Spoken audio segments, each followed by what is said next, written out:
Hey, YA. I have Luke 5 today. And in Luke 5, we see that Jesus' ministry is growing. We see that he's doing miracles, more miracles. He is calling the first disciples.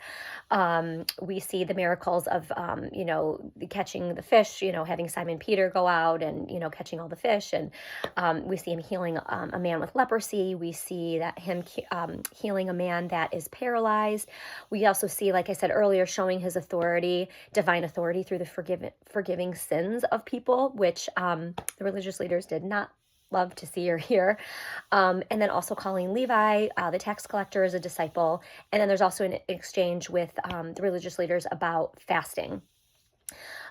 So this chapter, I think, really focuses on, again, Jesus's divine authority, his mercy. We see his mercy through the healing that he does, and really the cost of discipleship. And that's kind of what I just want to focus on real quick in this video to you. So, one of the things that I noticed, with Simon Peter, James, John, Levi, the disciples, they are ordinary men doing ordinary jobs.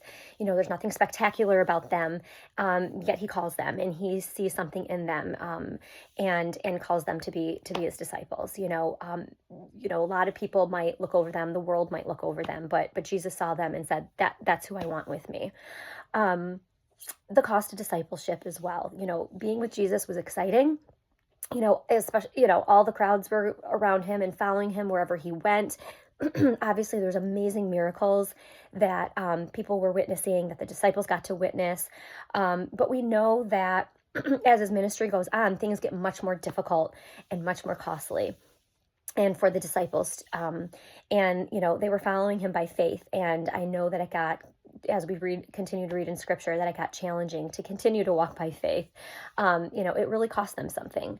And, in our walk with the Lord, especially many of us can remember when we first got saved, it's really amazing. And, it's awesome. And we have this close relationship with the Lord, but, life happens.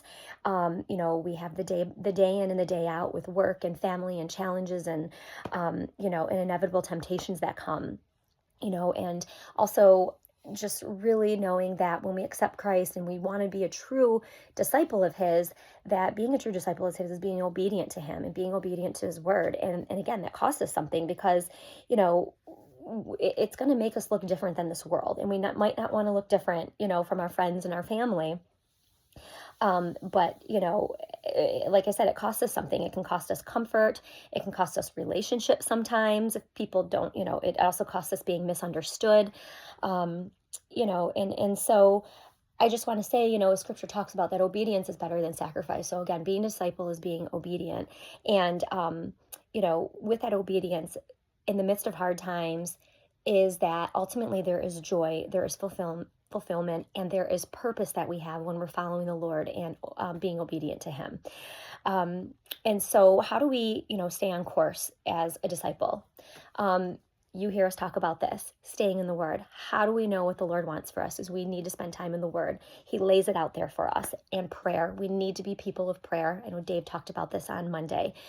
So important for us to do those two things, to stay in prayer, because things get tough, things get challenging. But if we stay connected with him through the word and prayer, he is going to see us through. So be blessed. Until next time.